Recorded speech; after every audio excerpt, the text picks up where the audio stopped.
Жогорку кеңештин жалпы жыйынында парламентарийлер Жогорку кеңештин социалдык чөйрөсүн өнүктүрүү жаатында министрлер кабинетинин маалыматы жөнүндө токтомдун аткарылышы боюнча маалымат алышты. Кыргыз Республикасы министрлер кабинети мүчөлөрүнүн маалыматын угуу тууралуу социалдык саясат боюнча комитет караган. Алгач министрлер кабинетинин төрагасынын орун басары Эдил Байсалов бул тармакта жасалган иш-аракеттер менен тааныштырды. Өлкө жетекчилигинин бул жөнөлүү эле реформалар эмес, толугу менен трансформация болсун деген тапшырмасынын алкагында билим берүү тармагында бир катар маанилүү чечимдер кабыл алынды жана аткарылып жатат. 11 жыл мектепте окуган бала жалпы республикалык тесттөөлөөгө катышып алгылыктуу жыйынтыкка жетпей келет. Мунун себеби тесттеги тапшырмалардын мектеп программасына дал келбегендиги болууда. Андыктан төрага Нурланбек Тургунбек уулу жалпы республикалык тесттөөлөөдөгү тапшырмаларды мектеп программасына дал келтирүү талабын койду. 11 жыл окуп туруп анан кийин экзаменге 3 ай 4 ай калганда башка жака барып окуп атышат. Ошол боюнча атайын бул эки убарачылыктын эмне кереги бар? Андан көрү ошол мектеп программасына дал келтириш керек да мунучу. Бул мен таптакыр түшүнбөйм, ушу канча жылдан бери айтылып келип атат. Мектепте окуган бир дагы предмет жок ал жердечи.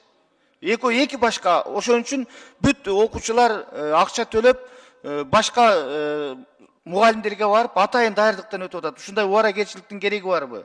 Окуучуларга, ата-энелерге кошумча каражат кетирип, бул абдан туура эмес. Ошону силер дал келтиришиңер керек мектеп программасына. Талкууда депутат окуу китептерди жана билим берүү стандарттарына ылайыктап, эл арасында 12 жылдык билим берүү боюнча министрдин түшүндүрүү иштери чабал экенин айтып сынга алды. 12 жылдык окуу боюнча менимче сиз жакшы түшүндүрүп бере албай атасыз. Дүйнө жүзү өнүккөн мамлекеттер бул эч жагда өткөн билесиз. Биз айтып атабыз, эмне үчүн мындай кошуналар жакшы окуп атат, башкалар алар өткөн 12 жылга эрте эле. Ал эми депутат Камила Талиева 12 жылдык окутуу программасына жакшы даярдык керектигин белгилеп, элет жерлеринде мугалимдердин билим деңгээлин жогорулатуу менен 2,5 миңге жакын мектепте психолог тартыштыгын көтөрдү. Быйыл ар бир мектепти психолог менен камсыз кылабыз дедиңиз, кайдан аласыз? 2377 мектепке ушунча психолог кайдан табасыз? Тапшырма бердик, университеттерге грант орундарды бөлүп бердик. Ушул психологдарды, жаш өспүрүмдөргө психологдарды биз азыр окутуп баштайбыз деп айттым.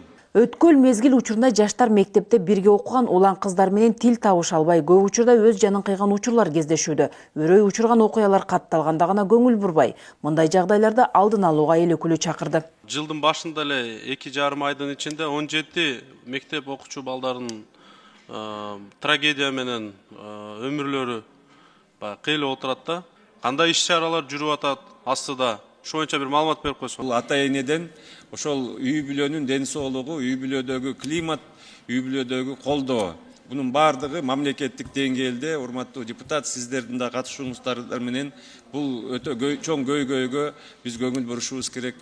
Ак Булак айылында бала бакча, мектеп дагы жок. Ысык көл областы Ак Суу районунда Ак Булак айылында мектеби да, садиги дагы жок болуп атат да. Эми бар баягы ашар жол менен өзлөрү куруп алган экен. Ушуну да бир киргизип берсеңиздер. Багары жок жетим балдарды университеттерде окутуу, андан кийин аларды жумуш менен камсыз кылуу программаларын иштеп чыгуу зарыл. Жетим балдар үйүнөн тарбияланган балдардын келечеги кандай болуп атат? Ушуларга мындай жогорку окуу жайларга окутуу, жумуш менен камсыз кылуу программаларыңар барбы?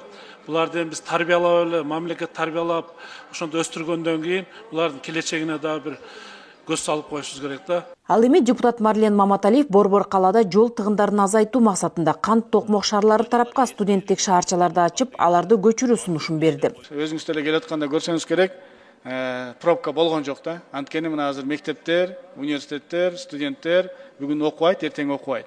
Мүмкүн негизи эле могу кант жака студенттерди көчүрүү маселесин карап көрөсүзбү? Какой-то студенческий городок, может быть, в будущем.